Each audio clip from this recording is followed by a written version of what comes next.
Hello, everyone, and welcome to the Virtual College Exploration for all Pennsylvania students, sponsored by the Pennsylvania Association for College Admission Counseling and StriveScan.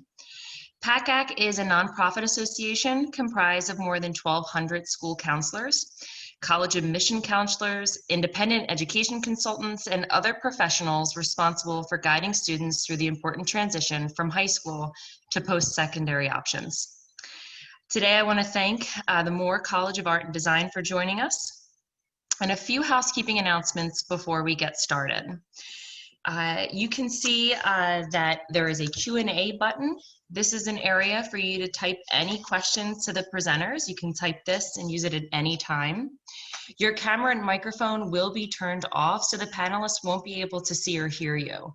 So you want to make sure that you are utilizing that Q&A field. This recording will be available on the PACAC website within the next week. You can visit that by going to www.pacac.org/virtual. And while you're there, you can also see the different sessions that are happening. So there's multiple different sessions every day, and you can see them again at that site, www.pacac.org/virtual. So now I'd like to turn it over to Chloe. You can take it away. Thank you so much. I'm just going to share my screen. All right. My name is Chloe Sun. I'm the admissions counselor for Moore College of Art and Design who works with students from Pennsylvania.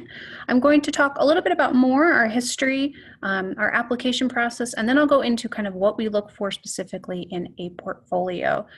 Please feel free to drop your questions into the Q&A at any time, and I will answer them after my presentation is over. So I'll get started right now. So Moore was founded in 1848 as a textile design school by Sarah Worthington Peter. She wanted to get more women into the job force so that they could have the skills to support themselves and their families. And for over 170 years, we have kind of carried on that feminist mission of serving the historically underrepresented, specifically within the arts, and we're still going strong. We're located in Philadelphia along the Benjamin Franklin Parkway. We're sandwiched right in between the Franklin Institute and the Academy of Natural Sciences. So if you've been to either of those places, you'll know right where we are. But we're right, walking distance from the Barnes Foundation, the Rodin Museum, and the Philadelphia Museum of Art. So sandwiched right in between all of those museums and historical sites. I really love Philadelphia. I think you get the feel of a larger city, but also the community vibe of a smaller town. It really is the best of both worlds. It's a very rich and culturally diverse city, great for artists. We have 9 majors here at Moore, and all of our majors are available as a minor, with the exception of art education and film. About a third of our students do double major, where they major in one thing and minor in the other. So if you have 2 artistic disciplines you're interested in, it's really easy to kind of buddy those 2 disciplines up and make something really cool and unique. We have about 400 students total at Moore, and an 8-to-1 student to teacher ratio in the classroom. So you get a lot of attention and feedback on your work from the professors who are all working artists in their fields. First year students at Moore take a foundation year together, and then you really dive into your field of study in your 2nd, 3rd, and 4th year. Foundation year is a really wonderful opportunity because you come in and you know exactly what you want to do. You kind of build upon some of those skills that you're already comfortable with. But if you come in and you're not quite sure what you want to do, you'll learn kind of a wide variety of skills and mediums. So it's a really great testing ground too. You don't have to declare your major until the end of your foundation year also. So if you're torn between 2 majors, you've got some time to kind of figure it out. If you have any dual enrollment credits or AP courses, or you've taken a summer program somewhere and earned college credit, that may help you transfer out of some of these classes, but the overall flow is as follows. Students take 2 semesters of drawing, 2 semesters of writing workshop and art history. You also take 2 semesters of design. Design 1 is a 2D design-based course, and it focuses on traditional design techniques as well as learning the Adobe suite. And then Design 2 is a 3D design-based course, and you learn skills in the sculpture studio and wood shop, as well as how to use 3D printers and other digital fabrication equipment. You also take a course in color theory, and a course in the major that you're most interested in.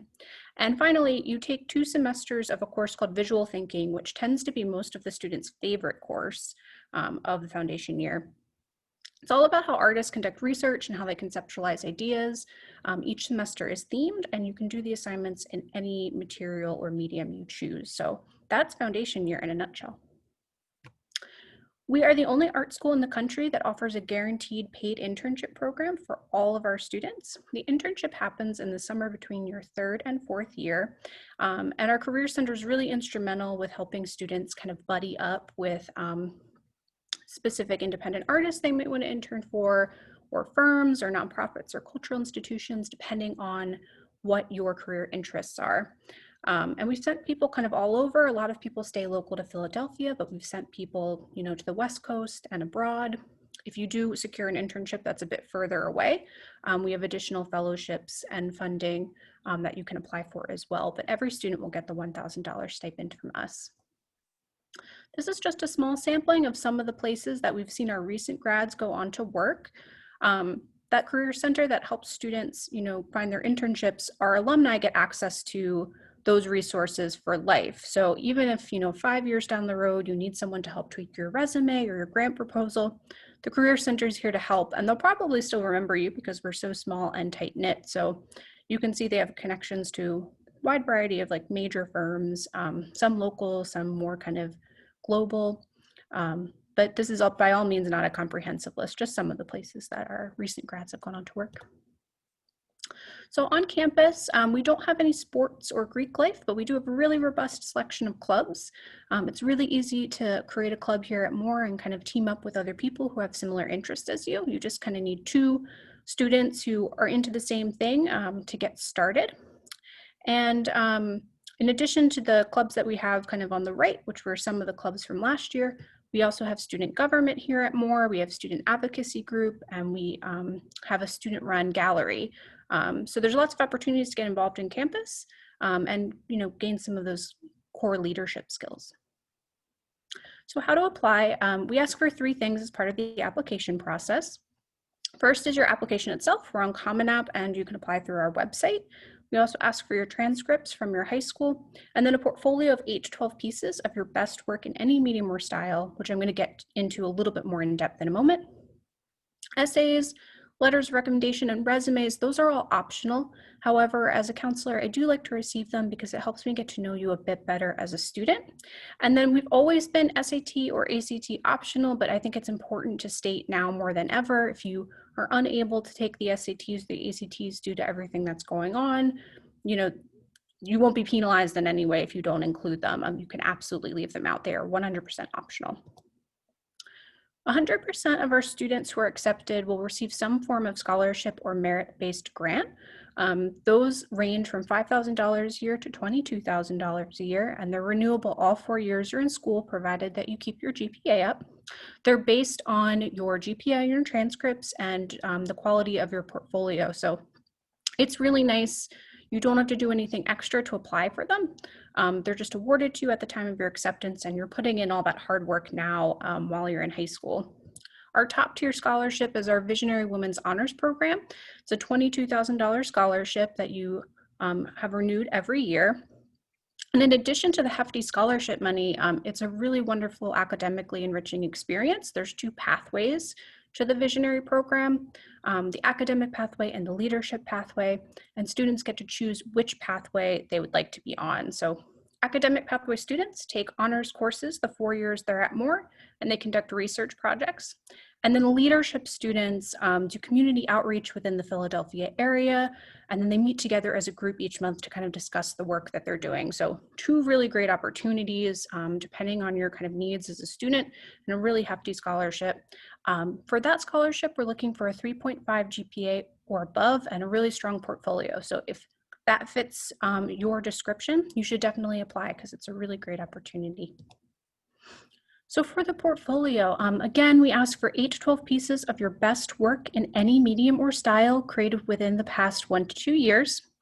We sometimes get questions about what type of work is okay to include. So this list on the right is some of the materials and mediums that we see, but it's by all means not a comprehensive list. You're also welcome to include work that's outside the major that you're interested in studying.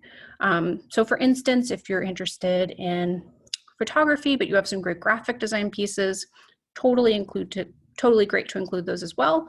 Or if you're interested in illustration, but you've done some really great sculptures, absolutely keep them in your portfolio. We just want to see what you feel is your strongest work. We look into 6 categories when we're reviewing portfolios, which I'm going to go into a little bit more in depth now. Our first category is drawing. I think the most successful portfolios always have a mix of observational pieces that are drawn from life and more stylized and illustration pieces that are kind of from their imagination. You can try to make your observational pieces personal, so thinking about doing portraits of your friends or your pets or objects that have a significance or importance to you, or drawing your room or spaces that you like to frequent. Those are all ways to kind of make observational work more exciting. We don't require observational work, but I think it's always really good to include in addition to those more personal projects. Composition is also extremely important, so you want to think about activating the entire picture plane and using positive and negative space to your advantage. If you're including any like comics or graphic design work or illustration work that has really cool pattern making or directional lines or things like that in the background, definitely use those to your advantage because that can help beef up your compositions as well. Value is also something that we're looking at. As you can see from these 3 images, they have really crisp whites, really rich blacks, and a wide variety of grays in between.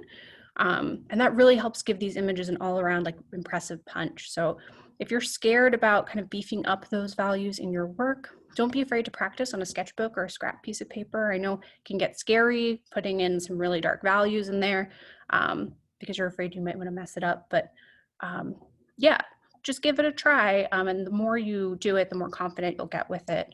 But really beefing up those values can add something special to your portfolio. Color is also extremely important. We occasionally get portfolios that are all in black and white, and that's okay too, but most portfolios will have some color in there. Whether you're using like a limited color palette or reflective color, or you're using color to express a mood or emotion, any way you can add those rich kind of tones in there and use color in an intentional way, that's going to be a great thing to include as well. Concepts and originality is probably my favorite category. So whether you're doing, more dramatic work that follows, a emotional narrative or theme, or conceptual or formal investigations, or your work has kind of a social activism slant, your voice as an artist is definitely the most important thing out there. So don't be afraid to let that shine because it's unique to you and that's really special. Craftsmanship is the last category, and it's sometimes hard to describe. It's a lot of like presentation. So if you have any 3D work, it's always a good idea to take images of the piece from a few different angles and collage them together, like the piece on the left, so the reviewer can see the piece from all sides. I really love this piece in the middle because this was a current fashion design student, but she used this piece in her portfolio when she applied, and she made this really beautiful jumpsuit.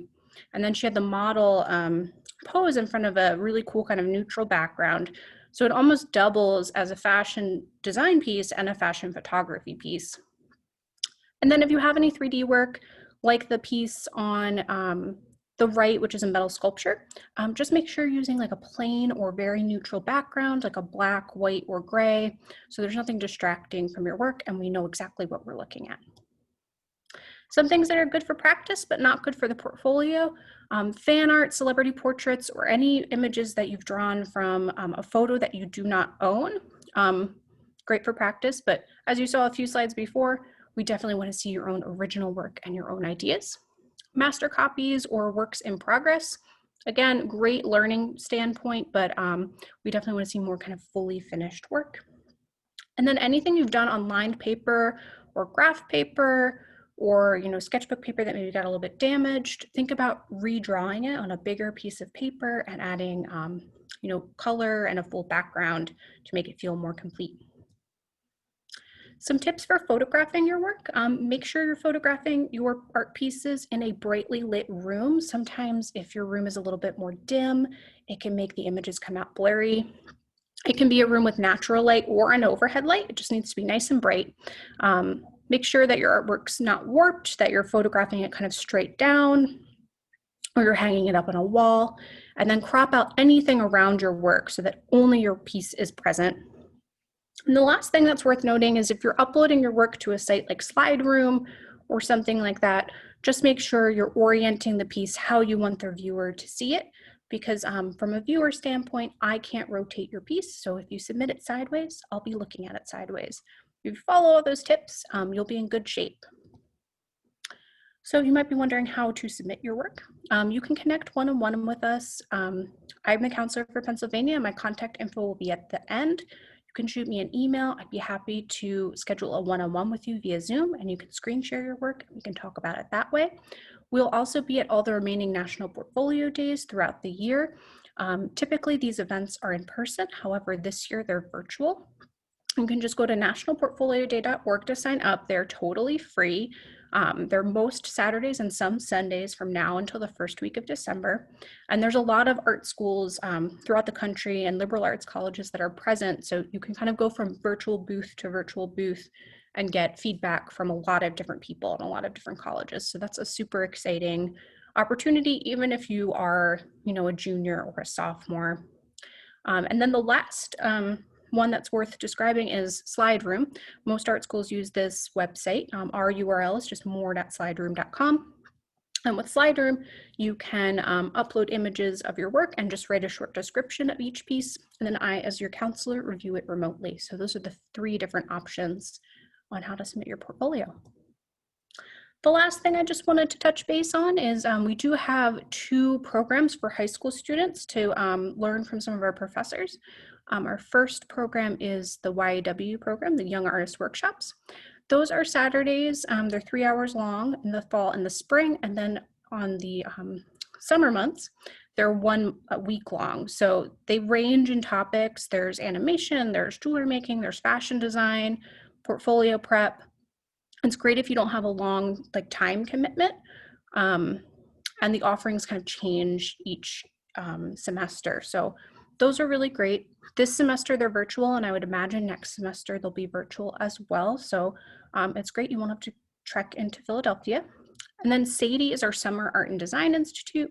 That is a 1-month-long pre-college program where you come to our campus, you stay in our dorms, and you build your portfolio with us.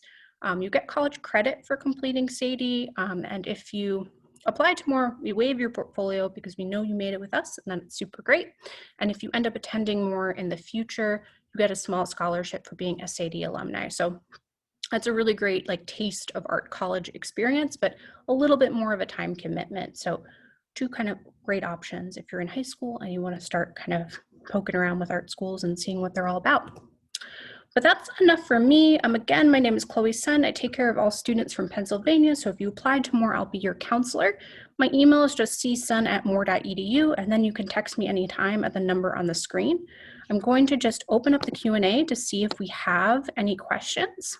And I'll give it a moment to see if any flowed in, but I don't want to hold anyone up if there aren't any. I know it was a lot to digest.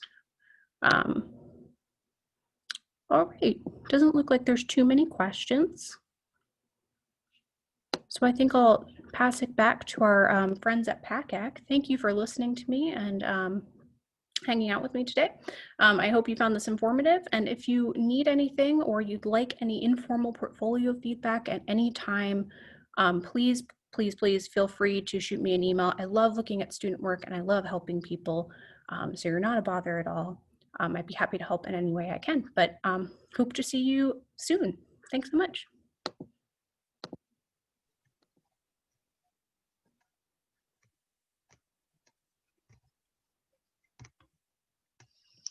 Oh, thank you so much, Chloe. That was wonderful. And thank you to all of the students and parents joining us this evening. When you close this window, you will see a very quick 4-question survey, and we'd really appreciate it if you would take just a few minutes to provide some feedback.